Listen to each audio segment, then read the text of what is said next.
messieurs, ensemble avec vous, nous allons faire la ronde des établissements de l'enseignement supérieur et universitaire de la République démocratique du Congo. Nouveau édition du journal universitaire par une audience au ministère de l'enseignement supérieur et universitaire. Les comités de gestion de l'Institut supérieur de techniques appliquées de Kinshasa qui dirige les professeurs Pierre Kassekedia et les ingénieurs conseils pour l'émergence de la République démocratique du Congo.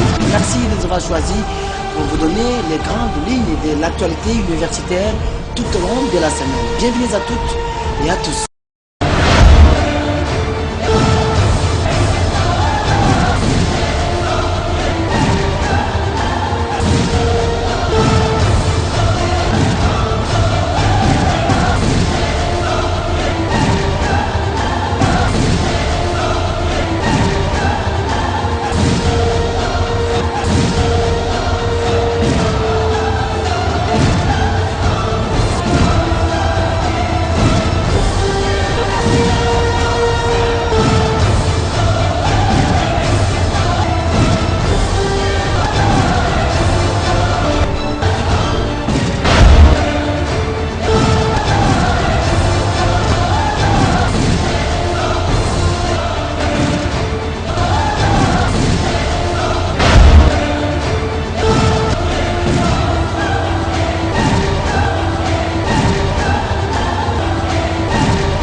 Bon début de semaine, mesdames, messieurs, grande pour moi la joie de vous présenter cette nouvelle session du journal universitaire et ensemble avec vous, nous allons faire la ronde de quelques établissements d'enseignement supérieur et universitaire en République démocratique du Congo. Bienvenue à tous.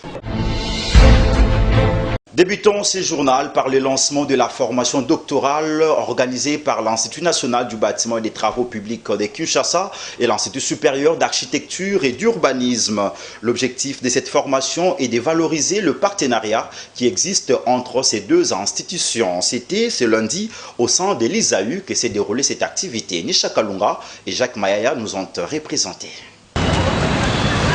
Cette formation doctorale en architecture et en urbanisme, organisée à l'Institut supérieur d'architecture et d'urbanisme de Kinshasa, a connu la présence de plusieurs formateurs venus de l'Europe et de l'Afrique, précisément de l'ISAU. Tour à tour, chaque enseignant a donné le meilleur de lui en vue d'outiller les étudiants des connaissances approfondies sur différentes notions, notamment sur les développements, matières dispensées par le professeur Jean-Claude Machini. Comme ils sont des acteurs de terrain, les urbanistes de terrain, les architectes de terrain, j'ai essayé de développer plus avec eux les notions de développement territorial, de développement urbain et les autres notions sur la territorialisation, la spatialisation, qui sont deux domaines fondamentaux dans lesquels les spécialistes de terrain doivent s'appliquer.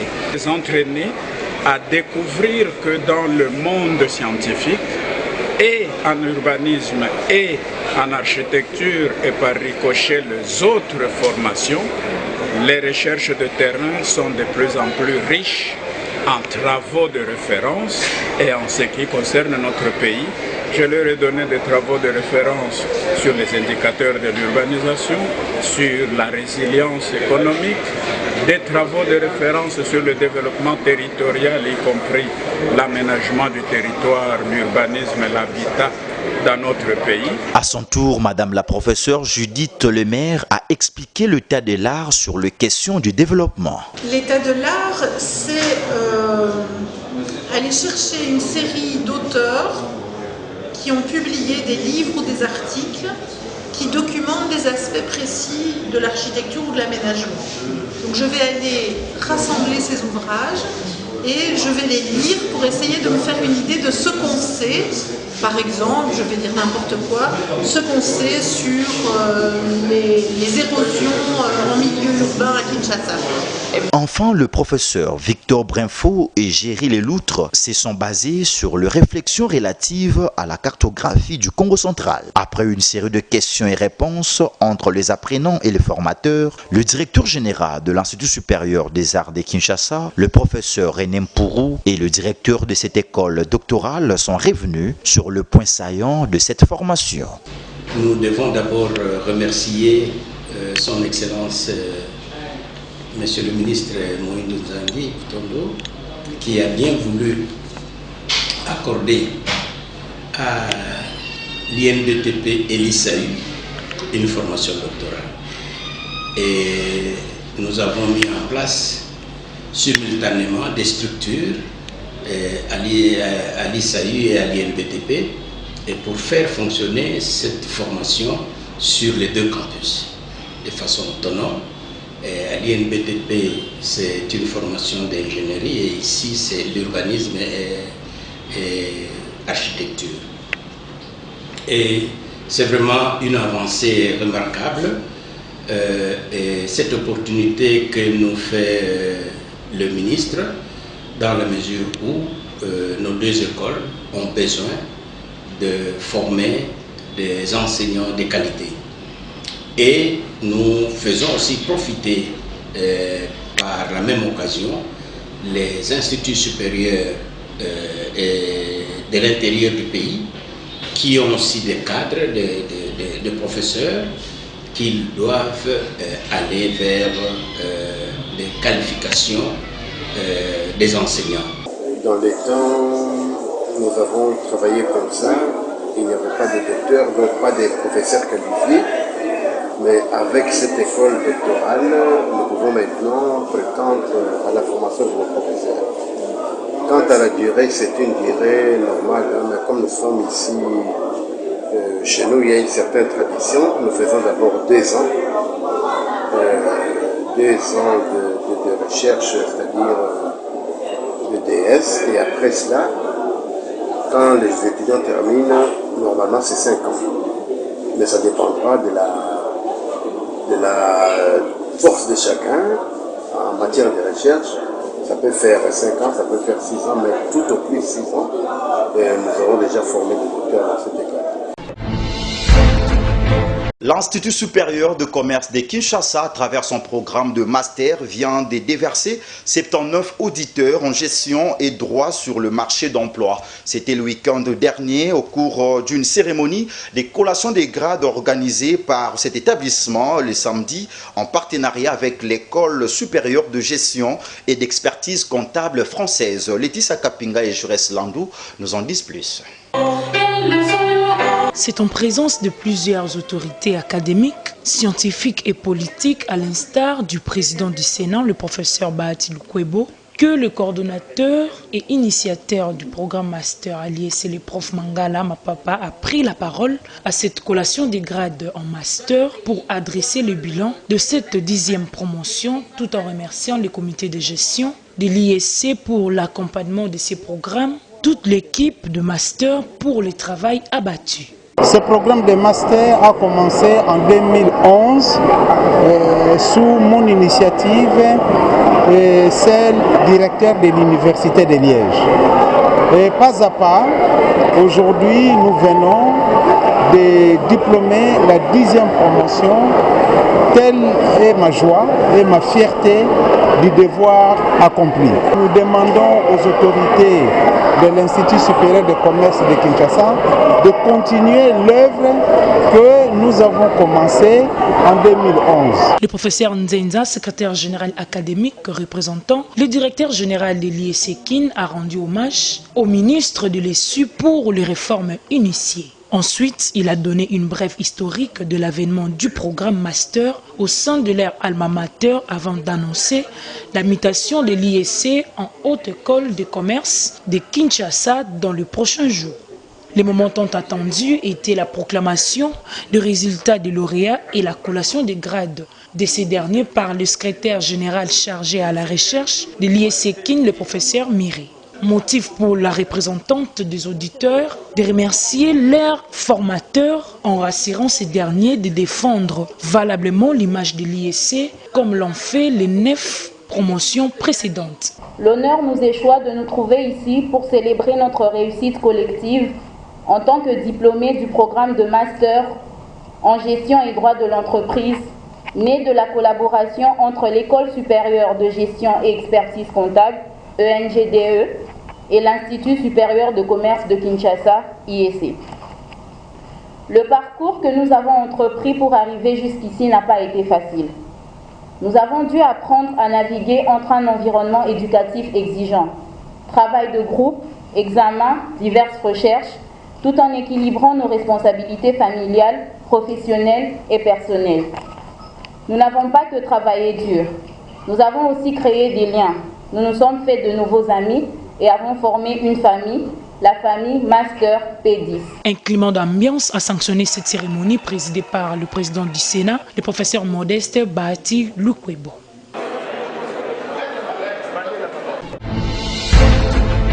Direction l'université de Kinshasa pour parler de la finale du méga concours de sous-traitance contradictoire dénommé professeur Daniel Mbaou, une activité organisée par le café juridique, structure regroupant les étudiants de la faculté des droits de cet établissement.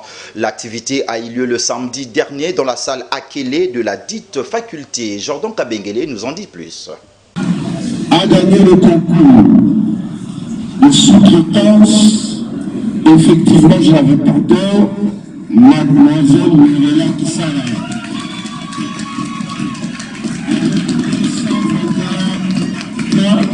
Enfin, elle remporte les trophées de cette première édition du méga concours des sous-traitances dénommé Professeur Daniel Mbaou, entamé le 8 mars 2023. Elle, c'est l'étudiante Mi-José Kissala, affectueusement appelée Mireille, des 3e années de graduat en droit privé, qui a obtenu 221 points devant l'étudiant Manix Nongo, qui à son tour a obtenu 212 points à l'issue d'un débat à huis clos par les membres du jury. Une activité du jour lancée par les représentants du vice-doyen en charge de l'enseignement de la faculté des droits de l'université de Kinshasa, avant les mots du délégué facultaire Justice Mantossi et celui de Placide Lumpungu, président du café juridique, qui a souligné en dernier lieu que ce concours organisé par sa structure n'est qu'un exposé scientifique constitué de la thèse, antithèse, poursuivant de renforcer les capacités des étudiants en droit. Le café juridique, organisant traditionnellement les sous-traitances, a voulu en organiser toute une émulation. Donc une compétition au cours de laquelle il y a une thèse, une antithèse. Alors les compétiteurs sont obligés de soutenir leur position et confronter aux questions. Alors, dans le cadre de cette organisation, il s'est fait que depuis le mois de mars, on l'a fait, mais finalement pour dédier l'activité au professeur Daniel Mbaou Sukisa, qui est un maître, un modèle pour toute la jeunesse. Donc celui qui veut rêver grand doit aussi se servir du modèle du professeur Daniel Mbaou Sukisa. Et actuellement, nous avons vu le gagnant, c'est la gagnante par surprise, et les 4 finalistes. L'objectif poursuivi, c'est le renforcement des capacités des étudiants en vue d'asseoir leur base scientifique, mieux juridique, dans le domaine de la recherche. Ouais, là nous sommes surpris que vous puissiez prophétiser notre sortie. Et heureusement que vous connaissez, c'est bien. Ça marque notre sortie parce que toute chose a un début et une fin. Nous sommes en train de quitter la tête du café, mais on a voulu laisser un café juridique meilleur. Et pour ceux qui vont nous suivre, toujours on leur souhaite nos voeux le plus meilleur, de faire mieux que ce que nous avons fait. C'était pour l'intérêt du café qu'on l'a fait. Avec mon comité avec qui on doit sortir, les 3 à mes côtés, on va sortir ensemble, pensant que nous avons fait un bon mandat. Notons que 4 étudiants seulement ont compétité à ces concours et la remise des trophées et brevets de mérite par le professeur Daniel Mbaou, parrain de cette activité, a sanctionné cette cérémonie. Parlons à présent de la journée de réjouissance organisée par les étudiants finalistes de la 2e session à la faculté des droits de l'université de Kinshasa le week-end dernier pour l'année académique 2021-2022. Cette activité avait comme objectif de marquer la fin de leurs études universitaires. Suivez cet élément que vous propose Valongolo. La salle de spectacle du Palais du Peuple, remplie comme un nef le samedi dernier, lors de la cérémonie de collation des grades des étudiants de la faculté de droit, département de droit pénal et criminologie, ainsi que les départements de droit privé judiciaire de l'année académique 2021-2022 de l'université de Kinshasa. Une cérémonie supervisée par le chef de promotion, Fabrice Moisiala, qui a encouragé ses camarades en ces mots. 5 ans de Diolabert, sans compter les années élastiques, sans compter les années de grève, à l'université de Kinshasa, à la faculté des droits, au département des droits pénals et criminologie, ainsi que des droits privés judiciaires, c'est pas facile. Après ici, bien évidemment, c'est la vie professionnelle. Nous confions tout entre les mains de Jésus toujours, parce que c'est lui le maître des temps, et nous lui soumettons en fait nos cas. Par l'aide du Seigneur, je pense qu'il y aura de l'emploi, il y a de ceux qui seront des avocats, de ceux qui seront des hauts magistrats, il y a de ceux qui seront, je peux dire, des grands hommes de ces pays. Et que vive la République démocratique du Congo, vive l'université de Kinshasa. Outre son discours, le représentant des parents de ces étudiants a félicité l'université de Kinshasa pour la qualité des formations que leurs enfants ont reçues durant leur cursus académique. De son côté, l'honorable Paul Bindoua Moussambali a encouragé ses lauréats et leur a demandé de créer leurs propres emplois. Chers lauréats, je dois vous dire avec fierté et assurance que je vois devant moi des futurs présidents du Conseil supérieur de la magistrature, des procureurs généraux de la Cour constitutionnelle, des hauts magistrats, bref, des futurs hauts cadres de l'appareil judiciaire de notre pays. Notre pays, le Congo, attend beaucoup de vous. Ne dit-on pas que la justice élève une nation? Demain, lorsque vous serez en fonction, soyez des magistrats modèles qui n'auront que la loi et la loi seule comme référence. Tour à tour, les différents lauréats ont reçu des mains de leurs parrains un spécimen ainsi que les médailles pour marquer la fin de leurs études. Une occasion pour les lauréats à placer un mot. En tout cas, ce n'était pas facile. Nous avons souffert, voir la distance, les réalités qui se passent à l'université de Kinshasa et particulièrement dans la faculté des droits. En tout cas, ce n'était pas facile. Nous sommes très contents de voir cette journée et de finir nos études.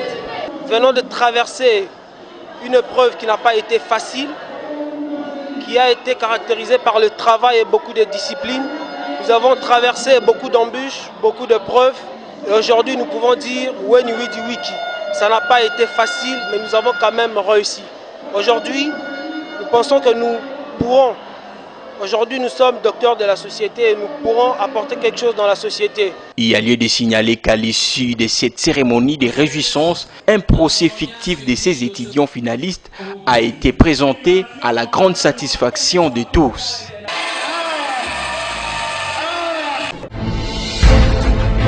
Cérémonie de vernissage de l'ouvrage de l'association Espace Grand Oriental, livre intitulé Acte du Forum pour l'unité, la cohésion, la paix et le développement de l'espace Grand Oriental. Cette activité s'est déroulée au sein du chapiteau du centre culturel Boboto en présence des Tonton Biongo et Ruth Bankumuna qui nous ont représentés. Diversité politique.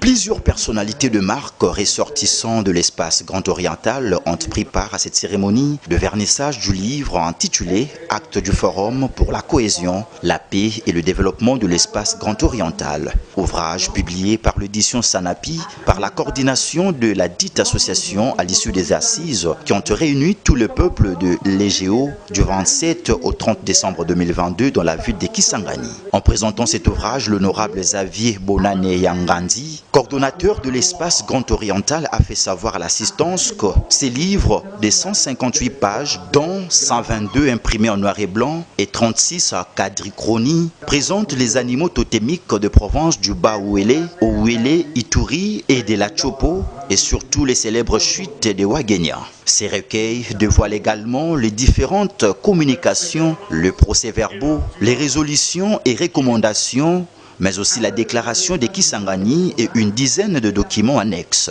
S'en est suivi du mot des circonstances de l'archevêque métropolitain Marcel Outembi, facilitateur du forum, qui a invité les filles et fils de l'espace grand oriental à garder vifs leurs esprits en respectant à la lettre les recommandations sorties du forum des Kisangani pour bâtir un leadership collectif dans les différents secteurs de la vie sociale, économique, culturelle, politique, avant de procéder au vernissage du livre. Aujourd'hui, en procédant à la cérémonie de vernissage des actes du forum de Kisangani, nous invoquons la bénédiction de Dieu et des mains des ancêtres sur les conclusions que nous avons retenues au terme de ce forum. Que Dieu et nos ancêtres puissent nous accompagner dans la mise en application de toutes les conclusions assorties des recommandations, des résolutions et des orientations, que nous puissions les mettre en pratique pour le bien de la population de l'espace grand oriental en particulier et pour le bien de la population congolaise en général. Au nom de l'EGO, l'espace grand oriental, au nom de la République démocratique du Congo et au nom de l'humanité tout entière, ainsi soit-il. Pour immortaliser cet événement, une photo des familles l'a sanctionné. Le monde entier célèbre chaque 20 mai de l'année la journée mondiale de la métrologie. À cette occasion, l'Association pour la promotion de la métrologie et la normalisation a organisé une conférence débat sur la problématique du Sakombi dans le commerce face aux enjeux de l'intégration nationale et régionale cas de la zone de libre-échange. Reportage signé Jacques Mayaya et Ruth Bankoumona. C'est par le mot de bienvenue de M. Pierre Emangongo, membre de l'Association pour la promotion de la métrologie, à Proman en sigle, qu'a débuté cette conférence de débat axée sur le thème principal, la problématique du Sakombi dans les commerces face aux enjeux de l'intégration nationale et régionale. À cet effet, plusieurs intervenants ont échangé avec l'assistance, notamment Jérôme Gandou, secrétaire général de cette association, qui a présenté sa structure tout en épinglant différentes missions assignées, suivi du président de la Proman, Bertin Toumba, qui a brossé l'historique de la métrologie. Pour ces orateurs, l'État congolais, à travers ses différents services, doit veiller sur l'utilisation du Sakombi et autres mesurettes pour contraindre certaines mauvaises habitudes observées dans les chefs de vendeurs qui favorisent la fraude. Le président de cette association revient sur les objectifs de cette activité. Nous sommes réunis pour clôturer le mois de la métrologie. Parce que le 20 mai de chaque année, la communauté internationale pour le mois de la métrologie.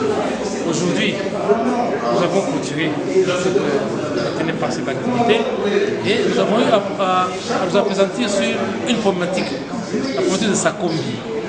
Est-ce que par rapport au contexte des écarts, est-ce que c'est encore un frein pour les auditeurs congolais ou c'est une opportunité pour les autres? Donc c'est important pour nous faire présenter sur ça pour voir que effectivement l'initiative a été bonne pour résoudre un problème qui se posait à l'époque, mais elle doit être encadrée pour permettre aux Congolais de se mettre au même diapason que tout le monde qui travaille avec le système international. Notons que la Proman a pour mission d'informer, former, sensibiliser, conscientiser et plaider en faveur de la pratique consciente et rationnelle. Dans un autre chapitre, la plateforme politique dénommée Les Amis de John Malela a organisé une conférence débat placée sous les thèmes l'importance de la participation de la jeunesse aux enjeux politiques de la République démocratique du Congo. C'était à Kin Plaza le vendredi dernier. Élément signé Jacques Mayaya et Jordan Kabengele. C'est une conférence riche en échanges initiée par la plateforme politique Les Amis de John Malela le week-end dernier à Kin Plaza Bayrotana. Cogitant sur l'importance de la participation de la jeunesse aux enjeux politiques de la République démocratique du Congo, plusieurs intervenants ont échangé avec l'assistance Kantassé. C'est le cas de John Malela, Maître Kazite Rico et Desmond Kanza qui, au cours de leurs intervenants, ont souligné que les élections ne sont qu'une voie qui peuvent booster le développement de la RDC, une façon de révéler que à elle seule, le développement de la RDC ne pourrait connaître son essor. Il faudra qu'il y ait une participation consciencieuse de la jeunesse congolaise tout en mettant en place un mécanisme de redevabilité en vue de définir les types des élus à envoyer à l'hémicycle. Pour joindre l'utile à l'agréable, Augustin Mukoma Bakambe, membre de cette plateforme, est revenu sur les objectifs poursuivis à cette conférence. On nous fait croire que les jeunes ne doivent pas s'intéresser de la politique, mais tous nous savons que la jeunesse serait l'avenir de demain. Mais nous disons que la jeunesse est l'avenir d'aujourd'hui. Et donc la participation de la jeunesse dans la politique permet à ce que nous puissions bien ajuster les choses et que nous puissions prendre notre propre responsabilité et comprendre que si nous ne nous réveillons pas, le politique ne pourra pas comprendre et la politique se trouve être au centre de tout ce qui se passe. Et faisons par le mécanisme notamment de l'organisation des conférences, des colloques, des réflexions et surtout de lever nos voix plus haut et de dire non à la manipulation de la jeunesse parce que c'est nous les jeunes aujourd'hui qui sommes victimes. Nous devons savoir dire non à cela. Si aujourd'hui nous avons été à 30-40, je pense que chacun de nous pourra changer une personne à ses côtés et c'est de cette façon que nous allons œuvrer et cesser d'être manipulés par les politiques. Répondant aux questions de l'assistance, le président de cette plateforme politique, John Malela, invite la jeunesse congolaise au changement de mentalité, une sensibilisation appuyée par Demson Kanza, l'un des intervenants. Par rapport aux participants, étant donné que c'était une séance participative, nous attendons de ceux qu'ils ont écouté qu'ils puissent continuer à vulgariser le message afin que ceux qui n'ont pas eu la possibilité d'être dans cette salle et d'écouter nos interventions puissent, à travers cette transmission qu'eux ils vont en faire de ce que nous avions eu à échanger ici dans cette salle pour que nous puissions espérer à un changement que nous avons toujours voulu depuis belle lurette. Notons que cette conférence est clôturée dans une ambiance patriotique. Descendant d'un cran, l'émergence et l'autonomisation de la femme par l'entrepreneuriat, c'est l'intitulé de la journée de formation organisée par la coordonnatrice nationale de la Ligue de femmes du parti politique, le mouvement social que dirige Mme Francine Nzumba-Ndinga en collaboration avec l'ASBEL Femmes Déterminées. Cette activité a eu comme objectif de lancer le programme de sensibilisation et de formation de femmes du mouvement social. Christian Chipamba nous en dit plus.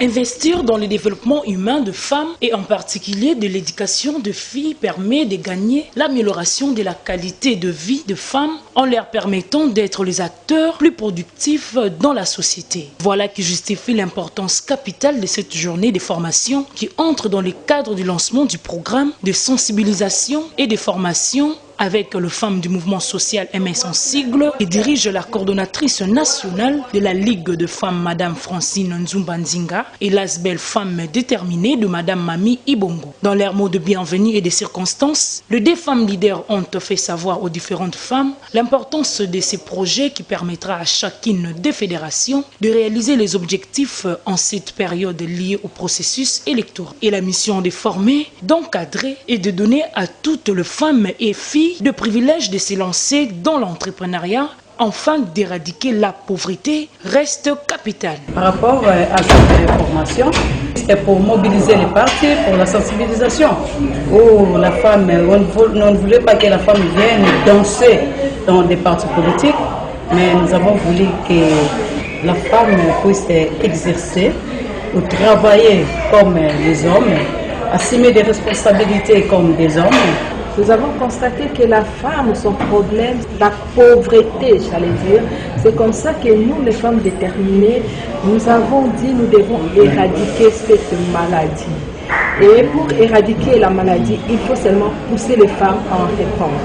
Créer des activités génératrices de revenus c'est la seule solution pour éradiquer la pauvreté. Honoré par son vice-président du parti politique Mouvement Social, l'honorable Ezandri, l'homme à la masculinité positive, a interpellé les femmes tout en leur disant que investir dans les femmes et les filles est l'un des moyens les plus efficaces de promouvoir le développement en RDC. C'est une contrée du monde qui a valorisé cela et nos programmes de formation devraient commencer.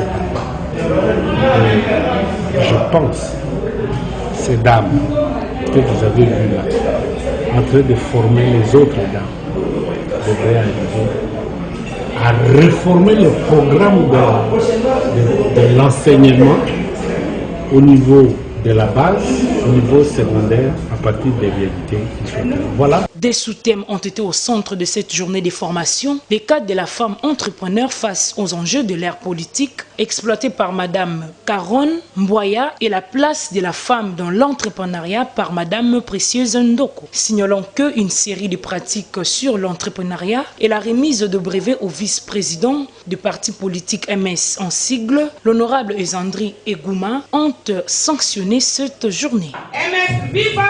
Viva! Viva! Solidaire, nous vaincrons! Voilà, c'est par ici que s'achève complètement cette grande édition du journal universitaire coordonné par André Mouchongo Machara sous la supervision de Tatiana Kamwanya, Nene Wambengete derrière la caméra, Djibril Ndouzi et Emmanuel Lema à la réalisation, assisté par Joreina Ipenda. Mesdames, Messieurs, retrouvons-nous très prochainement avec le même plaisir.